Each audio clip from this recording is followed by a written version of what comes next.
Yo, what's good? It's your boy Less with Power. Welcome to another Remnant 2 build video. Today I'm bringing you guys my Dark Matter Gauntlet explosive build. I've been working on this build for a while now. I actually made a whole prism just for this build, but I didn't get the rolls that I wanted, so I decided to use my Jack of all trades prism. So it will be a version 2 of this build using the prism that I originally made for it. I'm going to show you guys the prism at the end of the video. But don't forget to like, comment, subscribe. Let's get into the build. Alright, first we're going to start off with the archetypes. We got Challenger with Juggernaut. This is going to give you the 50% melee damage. You also get 15% melee speed, and you also get 3 stacks of Bulwark whenever you activate it. For the prime perk, we got Die Hard. So whenever you take fatal damage, instead of dying, you regenerate 100% of your max health over 3 seconds, and you become invulnerable as well.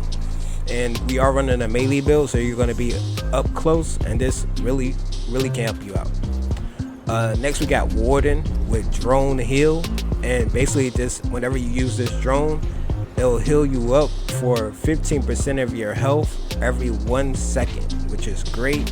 And we are running the Shielded Heart, so whenever you take damage, you just proc your Shielded Heart and then also use your drone as well. Alright, next we're going to knock out the equipment. We got the Egg Drink Concoction. This is going to allow you to run 145 weight without being overweight, so it's definitely needed. Next we got the Level Mark 1 helmet, we got the Level Mark 1 armor, we got the Level Mark 1 leggings, and we got the Level Mark 1 gloves. Next we got the Shielded Heart, and then we got the Monolith plus 10. You know, we're running this for exposed for the additional damage. And then we're also running Maelstrom plus 10 for the extra mod power regeneration. Then we got the Dark Matter Gauntlets. So the Dark Matter Gauntlets come with Kilonova. So whenever you use a charged melee attack, it basically empowers the gauntlets, and you get 25% additional melee damage. And then charged melee attacks do a penetrating blast, which is insane, and it now has explosive damage since we're running the demolition coil as well. Next it says, while empowered, performing a charged melee attack during a neutral backdash gathers power for 5 seconds and then fires a darkness beam. The darkness beam doesn't have double hit because it's not considered as a charge attack for some reason. And also the darkness beam isn't always reliable, you know what I'm saying? One is that it keeps you in place, and 2, sometimes it doesn't hit weak spots. Like most of the time, I can say maybe like actually 50% of the time it actually hits weak spots, but then the other time you'll hit directly at a weak spot and they'll be considered as just normal melee damage. So keep that in mind. Sometimes it's better to do the neutral backdash instead of the empowered backdash, because that's considered as a double hit on this build. And then sometimes just one neutral backdash you can hit up to 20k because it's considered as a double hit thanks to the demolition coil. Alright, next for the mutator, we got Edgelord plus 10, increases melee charge speed by 35% and melee attack speed by 15%. And then at level 10, gain 3% base charge melee damage as lifesteal. So your charge melee attack is going to give you more lifesteal, which is great. Next we got the Nebula plus 10 with Nano Swarm and feedback, just so you can apply Corroded and get that additional damage. And then we got the Bisected Ring, which gives you infinite stamina, but you take 15% more additional damage. But just having unlimited stamina on this build is great, especially when you're spamming those neutral backdash attacks for like maximum damage. Next we got the Tarnished Ring. This is going to give you up to 30% extra unarmed damage. Next we got the Meteorite Shard Ring. This increases your encumbrance by 50, so that's why we run the Egg Drink and we have 145 weight, but you also get 50% unarmed damage. Next we got the Demolition Coil. Unarmed charged melee attacks explode when hitting an enemy, doing 30% additional explosive damage over 2.1 meters.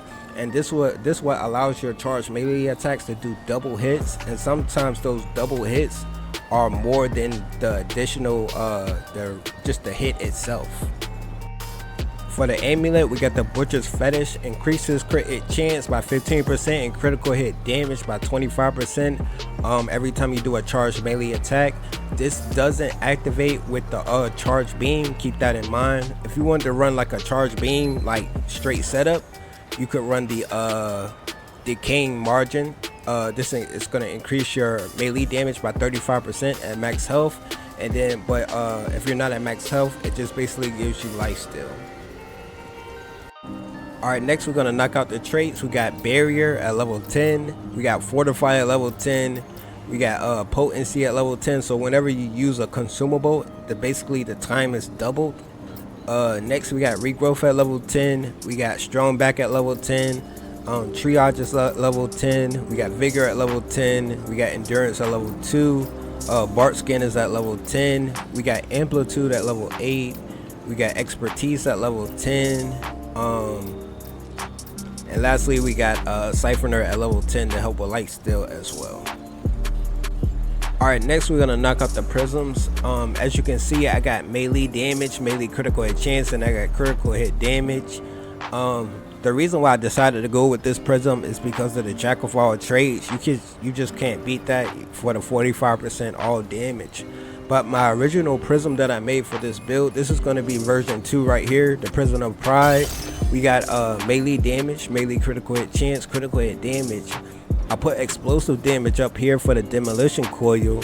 We got melee damage, total melee speed, and then we got meta with weak spot damage, critical hit damage.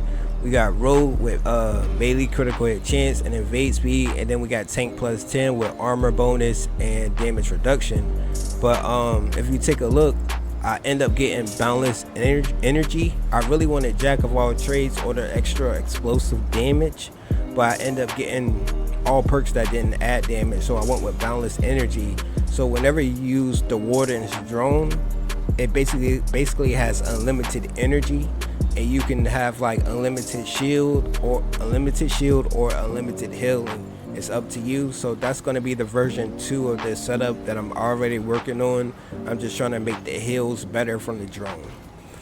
But that's the whole build. Don't forget to like, comment, subscribe. I appreciate all you guys for coming through. Deuces.